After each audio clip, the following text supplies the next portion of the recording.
This is Janelle from Project School Wellness, the health and physical education blog, and today I bring you the first ever episode of What the Heck is My Child Saying?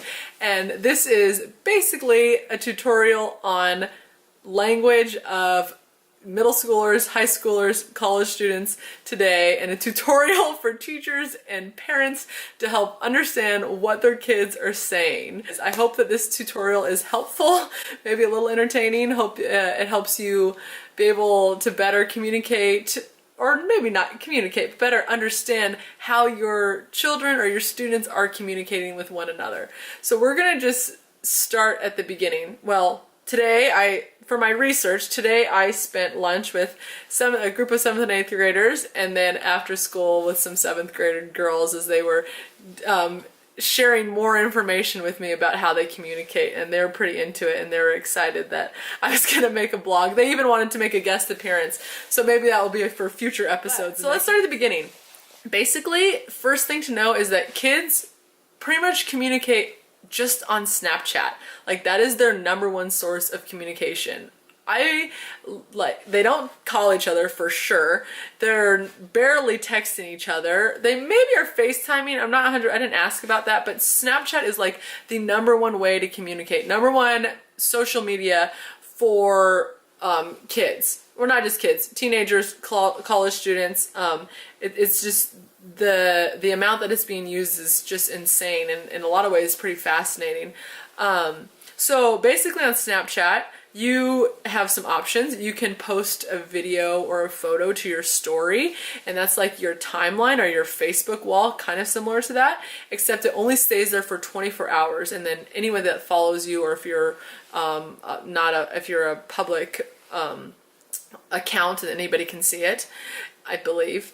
And then you can just direct message people, and you can direct message them photos, videos, or text messages, and I think that you can set a timer on how long that it stays there. Honestly, Snapchat is kind of confusing to me, and I really don't get it, and I'm trying to embrace the fact that it is such a huge social media outlet, and I'm trying to understand it, but it's super confusing to me and not very intuitive.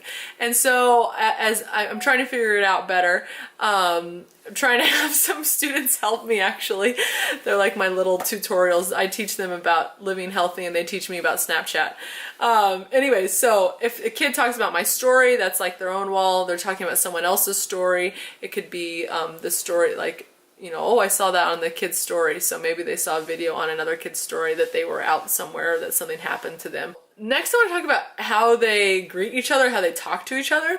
And I'm sure you've heard your kids say bae, B-A-E, bae. And that basically is how they refer to someone that's close to them.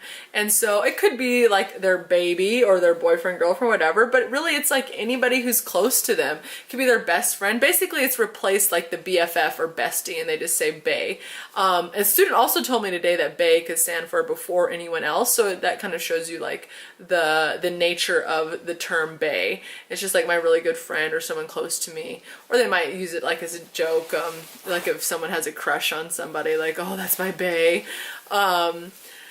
And then they also say fam. So fam, not necessarily like family, like they might not be going up to their brothers and sisters and saying fam, but fam as in, these are like my really close, this is my close group of friends, and these are the people I really like. So for example, today I was asking one of my students if she calls her brother fam. Her brother was one of my students 2 years ago, and she's like, oh no way, he's not fam. And so it's not really about family, it's more like my friend group, my close friends, and that's what they mean by fam. Next, that leads me to ship. Ship is like abbreviation or shortening, just relationship. And so if kids say like ship name, they're just talking about like that's the relationship name of two people, like Brangelina. No, I can't even think.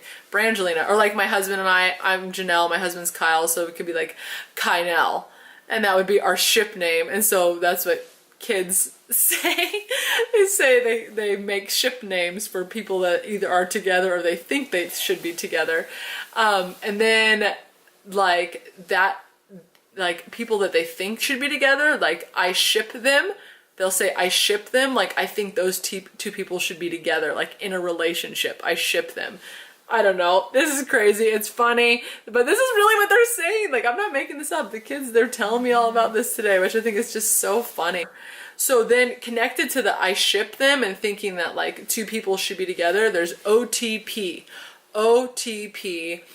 And that means one true pair. So like saying that those two people belong together, they should be together. So like OTP, like those two people, like they're made for each other. So maybe it's like someone talking about their crush and someone else is like OTP, like, oh man, you guys are made together for each other. You're one true pair. Another thing that I hear kids say a lot, and I see it also like hashtags all the time on Instagram and Twitter, probably more Instagram though, is goals and talking about goals. And really when a kid says like goals, they're just saying like, oh, that's something that they want. It could be anything. It could be like a true goal, like, you know, oh, I want to work for Google one day. Or it could just be something like goals, like, oh, I wish my mom packed me pizza in my lunch, like lunch goals. And they're just like say goals, like that's what they want.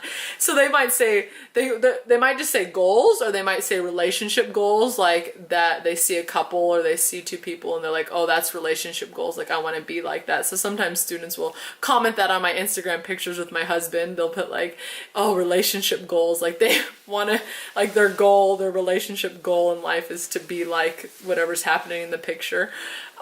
They might say squad goals. So squad is just like your friend group, your posse, like your clique, your social group. And they say like squad goals, like, oh, I want to, you know, be in a group like that. Body goals in connection to if they really think someone's attractive or they're really impressed with their body, that they want that body. So that's like body goals. That one can make me a little bit sad because sometimes it's like just insecurities, and it's a little bit crazy to hear some kids say that when they have, you know, when you know other kids are probably thinking the same thing about them. So that's a little bit heartbreaking sometimes. And then life goals, just goals in general. Here's a direct quote from a student today.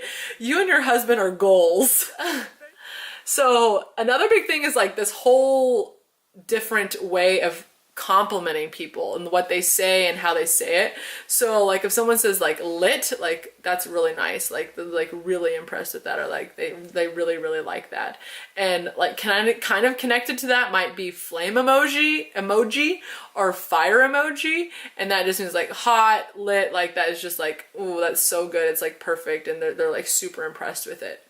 Then on top of like lit or the fire emoji or the flame emoji or the bomb emoji, they'll say or put AF or ASF. So basically by putting like the AF behind it, they're just like intensifying or saying like it's that much cooler or better, or just making it like taking it to the next level of a compliment or whatever it is. Another thing you probably hear them say a lot is like on fleek or on point or keeping it 100. And that basically, or like the 100 emoji. Oh, emojis, that's a whole nother world. That will have to be a different vlog post, because kids just use emojis in a whole nother way. And you might want to research a little bit to make sure that your kids are using emojis that represent your family values and what you would like them to be talking about with their friends, or what you would like them to be interested in. So back to it, sorry. So on fleek, keeping it 100, on point, all that's like perfect. That means like, oh, it's perfect, it's so good, they really like it, like it's impressive, it looks good, any of those things. Another thing I heard for the first time today was that's so Tumblr, or you're so Tumblr, and basically saying like, oh, you look good enough, or that looks good enough to be on Tumblr. So Tumblr is a blogging site that just is pictures. It's just pictures, very few words, maybe some words like blog posts, but it's mostly just pictures, and basically so they're saying like that looks good enough to be on Tumblr. And then A1 means excellent, or like really good, like perfection. So anyways, those are kind of the main compliments. And then some other random things that they were talking about today that I actually hadn't heard before, but maybe you've heard your kids say it, like low key, and that basically means like on the down low. So if you say like, oh, he's my low key bae, that means like he's the guy I'm interested, but it's on the down low and I don't want anyone else to know. or like, oh, you be my low-key bae, like, oh, like, you know, we can have this relationship, but no one needs to know about it. So kind of in secret. And then high-key is like a compliment, like, oh, that is high-key, or that's high-key cray, like that's super legit, or like super good. So high praise is another compliment. That's like all I got out of my kids today, and they were loving it, and they were just talking about it forever. And so that's like how kids are talking. It's a whole nother language. It's crazy, but it's kind of cool and amazing and fascinating. And so I hope that you found this video useful, and I hope that you're able to dissect a little bit of what your kids or your students are saying and maybe impress them a little bit. Anyway, so if you enjoyed this video, please share it with other teachers and parents. Feel free to share it on Instagram, Twitter, all of that. Okay, thank you so much for tuning in. I hope you have a fantastic day, and check out my blog, projectschoolwellness.com, for more teaching resources, health and physical education resources, and then resources for total health across the curriculum. Anyways, have a fantastic day, evening, morning, whatever time it is you're watching this. Bye!